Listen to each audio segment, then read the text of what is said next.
Hey guys, it's Mike at youarethepath.com.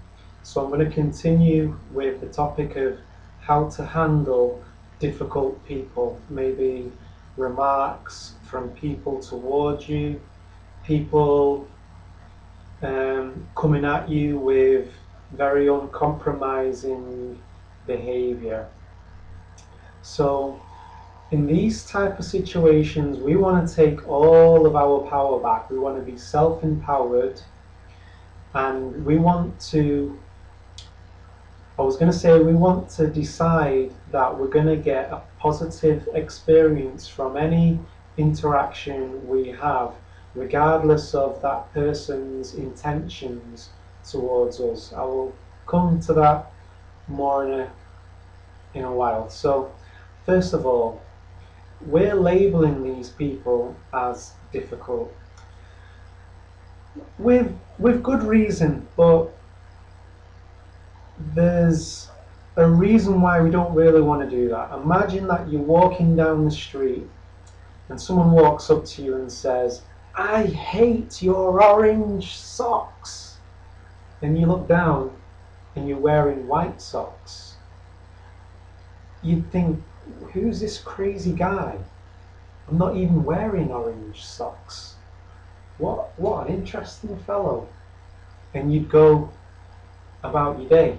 You wouldn't carry on about your day and meet your friend and go, "Oh, this guy said he hated my orange socks and I'm not even wearing orange socks and he's totally ruined my day and I don't feel like doing that now and I don't feel like doing..." You can see where I'm going with this.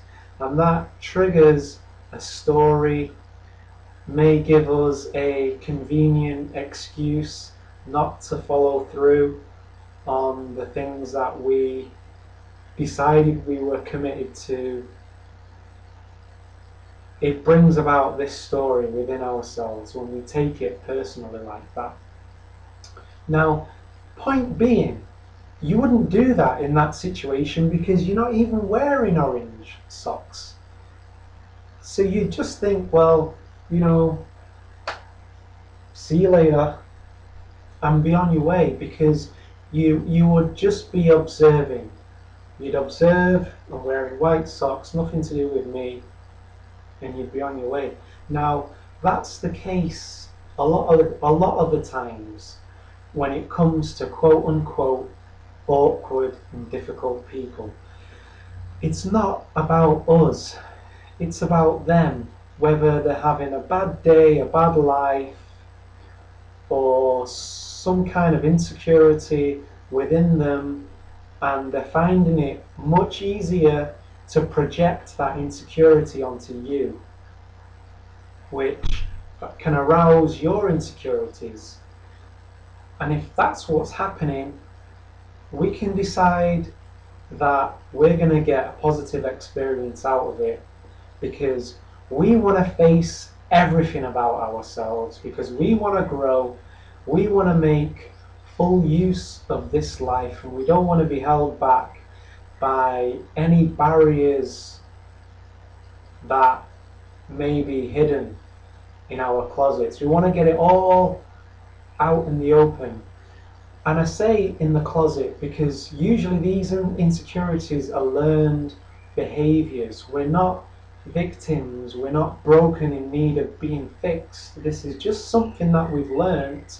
We've learned to react this way to these people as a way of survival. I'll give you an example. Angry parent, naughty child dynamic usually comes into play in the office, in the business world, when your boss is coming at you with all this angry energy and you fall into the naughty child. It's happened to me at work, and you play out this drama, you feel like a victim, intimidated, brings up emotions in your body.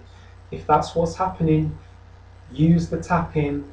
It will relax your body while you're having these memories. It will create a new neuro association in your brain, and you won't be reacting to that person's behavior anymore. So a lot of this is just learned behavior. We've learned to react to that. And when we react to that, we're not even there. We're not even in the present moment anymore. There's a glazed look over our eyes, and we're going into that story of how that guy ruined my day by going on about orange socks that I wasn't even wearing. So sometimes it is about us, but if we can remain open, surrender to whatever feelings that come up, and ask ourselves, am I willing to look at this about myself? Not will I look at these things about myself, not will I look at these insecurities, but am I willing to? Am I at least willing to look at myself? Because we are red in the rainbow. When you're red in the rainbow, the only colour that you can't see is red, because you are red. So it's through our relationships that we learn about ourselves, and we can go to the next level. And then we can help that other person heal. When we've healed the naughty child within us, we're self-empowered again, we're free to express ourselves in any way we want to. You know, when we wrote on the wall with a crayon and we got told off by the parent for doing that, we may have shut down part of our expression, you know, we may have developed a fear around expressing ourselves. So when we can heal that, we can heal the person that is carrying out the role of angry parent. Maybe that was that person's only means of defense in their environment, was to fight back in that way.